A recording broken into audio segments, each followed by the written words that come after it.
Jeans pant বা gabardine pant যদি কোনো প্রকার ছিদ্র বা ফুটো বা পড়ে যায়, তাহলে আমাদের দেখানো টেকনিকটি ফলো করে সুন্দর একটি ডিজাইন করার মাধ্যমে আবার চাইলে ব্যবহারের উপযোগী করতে পারেন। দেখুন, প্রথমে আমরা একটা টুকরা কাপড় নিয়ে রাউন্ড করে কেটে নিলাম। এরপরে এই রাউন্ড করা কাপড়ের মাঝখানে একটা সাইকেল মার্ক করে নিলাম। মার্ক করার পর এই কাপড়টি আমরা ছিদ্র ফুটোর উপরে রেখে রাউন্ড করে সিলিয়ে দিলাম। দেখুন, আমরা অ্যাটাচ করলাম। এরপরে আমরা উপরে একদম এই কাপড়টির উপরে ছোট ছোট করে সেলাই দিচ্ছি, একদম পুরোটা সেলাই দিব। সেলাই দেওয়া হয়ে গেলে যখন আমরা টান দিব, তখন আমাদের একটা ইউনিক সুন্দর ডিজাইন হবে। দেখুন, আমাদের সেলাই করা হয়ে আসলো। আপনারাও চাইলে একবার ট্রাই করে দেখতে পারেন। আমাদের সেলাই করা শেষ। এখন আমরা সুতো ধরে টান দিলাম।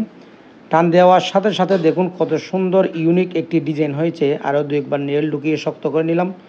এরপরে একটা দেখুন আমরা কত সুন্দরভাবে একটি স্টাইল, কত সুন্দরভাবে আমরা একটি মেশিন ছাড়ালাম।